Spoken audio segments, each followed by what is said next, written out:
Foreign Minister Sergei Lavrov couldn't be with us here today, but he is joining us via video link from Moscow with open remarks followed by an interview with Al Jazeera's diplomatic editor, James Bays. But first, Foreign Minister Lavrov, the floor is yours. Thank you very much. Ladies and gentlemen, thank you for the invitation. Indeed, I planned to be with you today, but life is full of circumstances, and thank you very much for understanding my circumstances.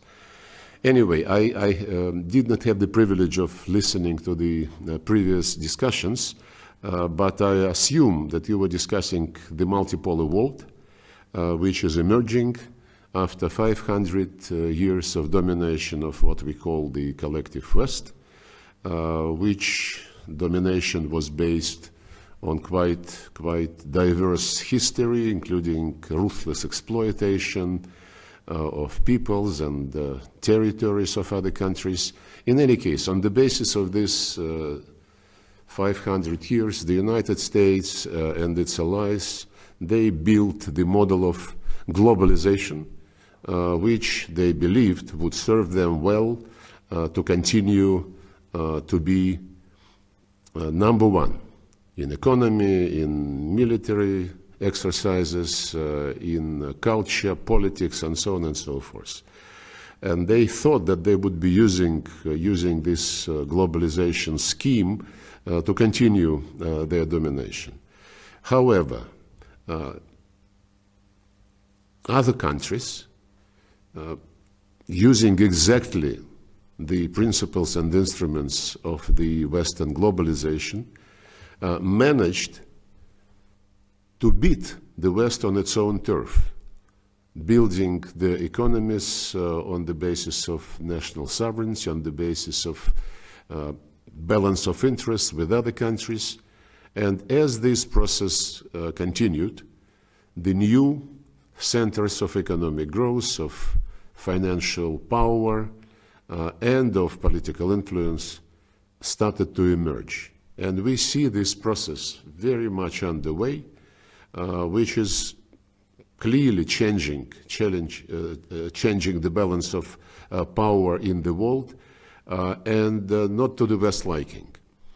And in order to suppress this kind of development, to suppress any dissent, our Western colleagues decided to sacrifice all the principles of globalization which they have been selling to everybody for decades and decades, including free market, fair competition, inviolability of property, presumption of innocence. All this was sacrificed for the sake of rules-based world order.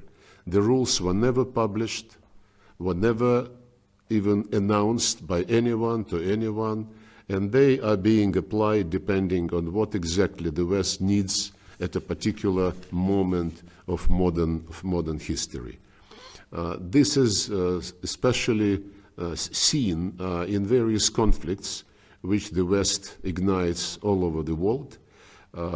Anything goes to keep the hegemony, intervention in domestic affairs, sanctions against all the principles of fair competition, regime change, and of course direct military interventions like we have seen in Yugoslavia, in Iraq, in Libya, Syria, and elsewhere. By the way, the analysis of all these events raises a question: is there a single place where the United States intervened with military force, where life has become better? I think you know the answer.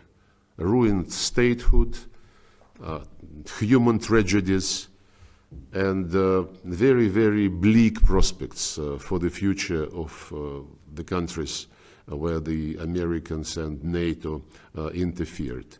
Ukraine, of course, is another example. By the way, even allies of the United States are not spared when the Americans want to do something to keep their hegemonic position. They made sure that European Union bears the brunt of the adventure against Ukraine, economically, especially from the point of view of cheap energy.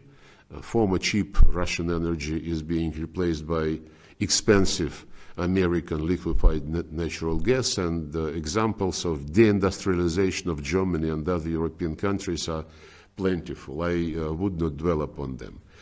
My point is that we have to recognize the objective course of history, which is the evolution of a multipolar world. We have to accept that new organizations, new formats, new structures like BRICS, like Shanghai Cooperation Organization, ASEAN, African Union, and many sub-regional organizations in Africa, CELAC and sub-regional groups in Latin America, they are going to be the BRICS, small letters, the BRICS of the new polycentric world. This must be recognized as an objective course of history, as I said, and this must be respected. Respect is something which we actually miss when we analyze the modern Western diplomacy, but this is for the West to draw conclusions. I think I stop here.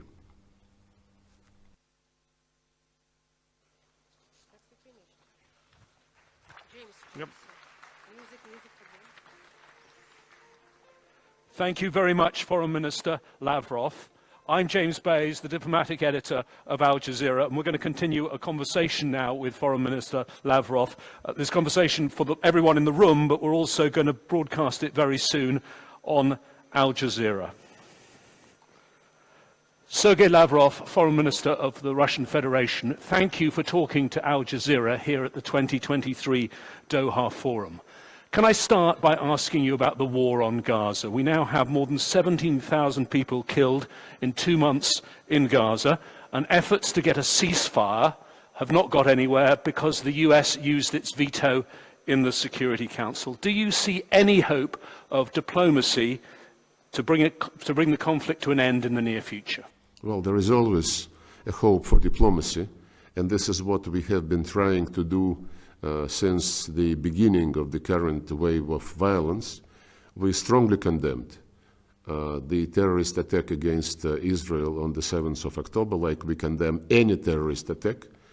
At the same time, we do not believe it's acceptable to use this event for collective punishment of the millions of Palestinian people with indiscriminate shelling of the civilian quarters.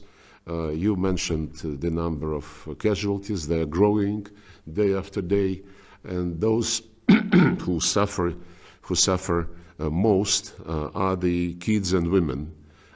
And the facts about what is going on we can see on your and other channels every passing hour. We have introduced, very soon after this tragedy started, we have introduced a resolution in the Security Council.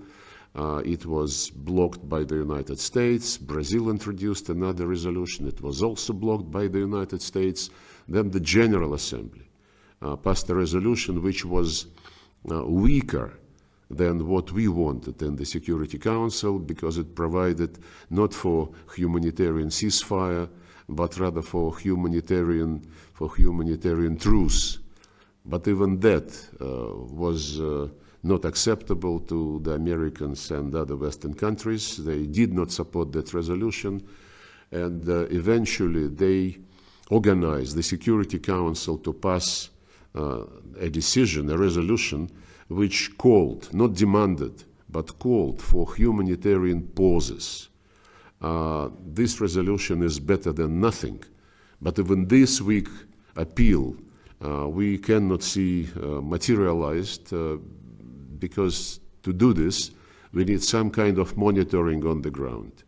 Maybe United Nations Relief and Work Agency in Palestine could serve the role, but we addressed the Secretary General, suggesting that he used his authority to consider some kind of monitoring, but so far to no avail. But this does not mean that we all should stop trying. We should do everything in our power to continue this political pressure to achieve the humanitarian ceasefire.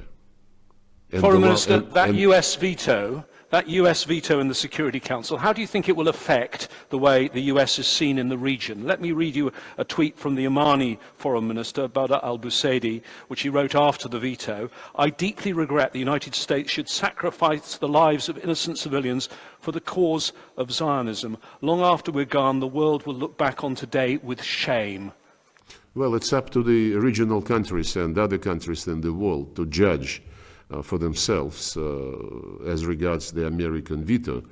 For us, we have made our conclusion long ago, and the egoistic nature of the decisions the American foreign policy provides are very well known to us. You know, you mentioned about this veto, and when vetoing this resolution, the American representative in the Security Council room said that they cannot support the demand for immediate ceasefire in Gaza, because this will sow the seeds for the next war, quote unquote. You know, the Americans are very good at what we call cancel culture. Whenever they don't like some part of history or some part of events, they just cancel what preceded it. So by saying that, by announcing a ceasefire, we will sow the seeds for the next war, I mean, we have to recall what was the roots, what are the roots of the situation in the Palestinian territories. What is the situation with the more than 75 years of resolution promising the state to the Palestinians as being sabotaged, and for about 50 years the blockade of Gaza continues. You know, one of the, I don't remember who it was, but one of the official of the Israeli government, he said that those are not actually civilians, because the Palestinians in Gaza, when they are 3 years old, they are already extremists. Well, there is some truth in it, but we have to understand the reason why the kids and youth in Palestine are being brought in the feeling that they have been victimized for decades, for decades and for generations. We have been telling our Israeli colleagues many years ago, I myself, when we had close contacts with the predecessors of Eli Cohen, I was several times drawing the attention that the single most dangerous factor igniting extremism in the Middle East is the unresolved nature of the Palestinian statehood. Foreign Minister, there'll be people watching here in the audience and watching on television who'll be saying, yes, he's absolutely right about the high level of civilian casualties, but they'll say, what about what Russia has done in the past? And I'll come on to the Ukraine war later in our interview, but if you go back to Chechnya, the high level of civilian casualties, if you go to Syria, the bombardment of hospitals, aren't you being hypocritical here? Well, it's up to you to judge. I don't believe I am hypocritical or Russia is hypocritical. We never have been hiding the operations which we entertained in the Republic of Chechnya. We never have been hiding what we have been doing in Syria at the request of the legitimate government, member of the United Nations, fighting ISIS, Jabhat al-Nusra, Hayat Tahrir al-Sham, and other organizations which have popped up after the American interventions in Iraq, when Al-Qaeda was created, then in Libya, Jabhat al-Nusra, and you know this story. And we will continue. Yes, Foreign Minister, I know the story. We will continue to fight terrorism. Yeah, I know the Exactly. story. I know the story because in rules. 2015, I asked you at a news conference at the United Nations about this, about those groups, and you said if it looks like a terrorist, if it acts like a terrorist, if it walks like a terrorist, if it fights like a terrorist, it's a terrorist. Well, what is Russia's view of Hamas? Because Israel, Western countries, the European Union, they say they're a terrorist organization. I note that a Hamas delegation visited Moscow in October. Do you think Hamas should be part of the post-conflict resolution here? You're much better at interrupting people than I am. Indeed, Hamas committed terrorist attack on the 7th of October, which we condemned immediately. Hamas has a political branch which operates in Doha, and we have relations with this political branch, and we immediately got in touch with the people in Doha to negotiate the fate of the people taken hostages, Russian citizens, but not only Russian citizens, Israeli citizens, citizens of the neighboring country to Russia, and some others. And we managed to reach a deal which, as far as I can say, Israelis understand and even appreciate it as far as their citizens are concerned. Foreign Minister, the Secretary General of the United Nations, there were calls from the Israelis for him to resign after he said October the 7th didn't happen in a vacuum. He was right, wasn't he? The US tried to take the lead role in diplomacy, and in fact has taken the lead role in diplomacy on this matter for decades now, but they've been ignoring the Palestinians. Well, I think everybody can understand and can agree that this happened not in a vacuum, and I referred to the decades and decades of blockade, decades and decades of unfulfilled promise that the Palestinians would have a state, living side to side with Israel in security and good neighborliness. I cannot, it's again, it's about cancel culture. Whatever you don't like in the events which led to a situation, you cancel. It's like you mentioned Ukraine. It's like everything which took place before February 2022, including the bloody coup, unconstitutional change of power, including the war against Donbass, which did not accept the coup, the illegal change of power, and did not accept the power of putschists. All this was cancelled. The only thing which remained, Russia invaded Ukraine. But the Minsk agreements, which were openly sabotaged by the Germans, the French, and the Ukrainian president at that time, all this has been cancelled. And the hybrid war against Russia launched by United States and NATO is based on this cancel culture. Foreign Minister, talking about the war in Ukraine, recently the Ukrainian side, the head of their armed forces, said there was a stalemate. He got into some trouble with President Zelensky for saying that. But would you agree with that assessment? On the battlefield right now, there's a stalemate. Well, it's up to the Ukrainians to recognize how deep they are in the hole where the Americans put them. Well, if it's a stalemate, aren't you in that hole too? Well, it's up for the military to assess the situations in which they find themselves. But as Russia's chief diplomat, I mean, if you look at this war, I don't know how many people have been killed on either side. There are so many different estimates, but all of them seem to be very large figures with tens of thousands on either side. And this was a war of choice by Russia. I know you call it a special military operation, but President Putin decided to invade. What has Russia achieved in the last 22 months? Well, I know that whatever I say in my previous intervention, you would still be reading from your paper, which you printed before the beginning of this session. I mentioned the phenomenon of cancel culture. It's not a war of choice. It's the operation which we could not avoid, given the years and years and years of Ukraine being prepared by the United States and NATO as an instrument to undermine Russia's security. If you have interest, I will send you the list of the legislation Ukrainian government passed after the bloody putsch in 2014 to cancel everything Russian language, Russian media, Russian culture, Russian education, everything. And this is against the people who for generations have been living in the eastern and southern Ukraine. This has been all cancelled, and the only thing which the Western media is being encouraged to say is Russia invaded Ukraine, Russia started the war of choice.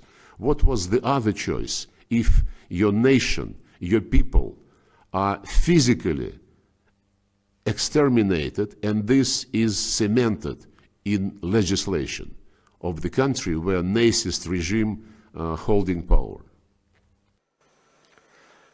I spoke recently to the President of Brazil, President Lula da Silva, and he said there should be a ceasefire right now and negotiations. What do you think are the chances, the real chances of any diplomacy? You have to call Mr. Zelensky because a year and a half ago he signed a decree prohibiting any negotiations with Putin government. And this is a well-known fact. Putin repeatedly mentioned this when asked similar questions. They had a chance in March and April 2022, very soon after the beginning of the military operation, when in Istanbul the negotiators reached a deal based on the neutrality of Ukraine, no NATO, but some other security guarantees given to Ukraine by the West and Russia together. This deal was aborted, it was cancelled, because the Americans and the Brits decided that if Putin is ready to sign it, then let's exhaust him more. So that's what they're doing now. Stalemate or no stalemate, that's the fact. When you look back to the beginning of the war, there was a General Assembly resolution that Russia should pull back its troops from Ukraine. At the time, there were 141 states in favour of the motion. As things stand now, do you think the global position has changed, the perception of Russia has changed? Well, that resolution, I know how it was adopted. I have many friends in New York, and they were privately telling me that the means used by the Americans to get that many votes were really very, very specific.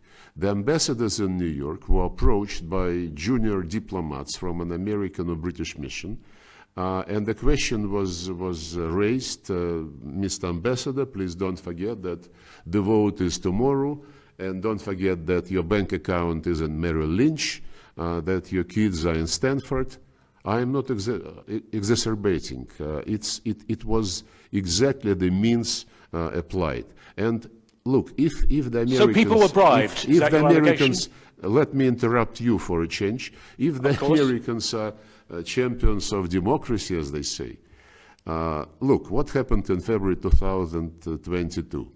We repeatedly, for many years, we have been saying that Ukraine in NATO is unacceptable. In December 21, we suggested to US and NATO a treaty guaranteeing security in Europe for everyone. This was rejected.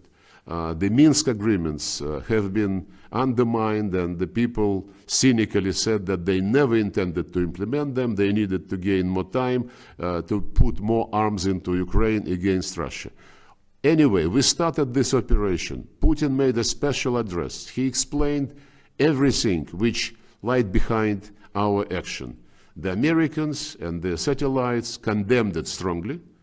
Okay, the others, the global south, the global majority, they should be treated as grown-ups. And they should have decided on their own, having listened to us, having listened to the West. This would be democratic way of treating countries of the world. We never, ever pushed anybody into any position. We just presented the reasons why we did it. The Americans and the Europeans, NATO, EU members, They were running all over the world, not just presenting the assessment of what is happening in Ukraine, but putting ultimata, blackmailing, threats, sanctions. Unless you condemn Russia, there would be consequences. You know how they behave. This is their usual style. You mention the expansion of NATO, but the result of your war is that there are far more NATO troops now on Russia's borders. Sweden wants to join NATO. Finland's already joined NATO. You now have a doubling of the border between NATO and Russia. So it's backfired, hasn't it? You know, in the beginning of 19th century, Napoleon assembled almost entire Europe to attack Russia. And we defeated him, and we became stronger after that aggression. In the middle of last century, Hitler did the same. He put under his command most of the European countries to launch aggression against Russia. He was defeated as well, and we became stronger after that war. And the result of the war launched by the United States using Ukraine against Russia is already seen. And you mentioned the expansion of NATO, but the main result for us and for others, by the way, who would feel this result later, is that Russia has already become much stronger than it was before these events. And this would be the case after the war has finished. Let me go back to August, when Yevgeny Prigozhin was killed, when his plane was blown up. That is still very suspicious. No one knows exactly what happened, although people have suspicions. He ran the Wagner Group that had tentacles in Africa, in Libya, Mali, Central African Republic. Can you tell our audience what now happens to those Wagner operations? Have they been subsumed into the Russian chain of command? Because there are all sorts of human rights allegations, torture, executions that were made against those Wagner fighters. Well, the death of Yevgeny Prigozhin has been investigated by the Russian Investigation Committee. The results have been made public.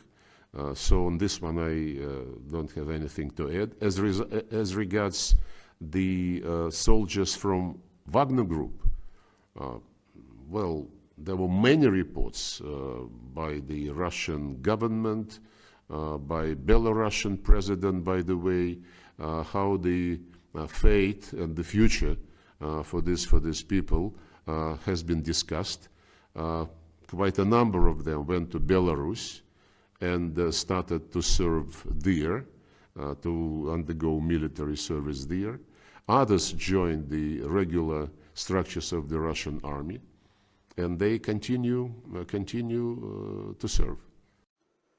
There are important elections taking place in Russia and the US this year. I think we know who is probably going to win in Russia. In the United States, and it's 11 months, a long time in politics, Donald Trump may well be the Republican candidate. He's looking like he may well be the Republican candidate. For Russia, would that improve relations with the United States if Donald Trump was back in the White House?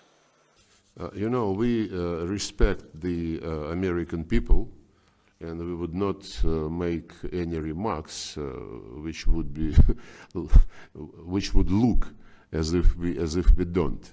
I remember what the reaction was by the Democratic Party after Trump won in 2016.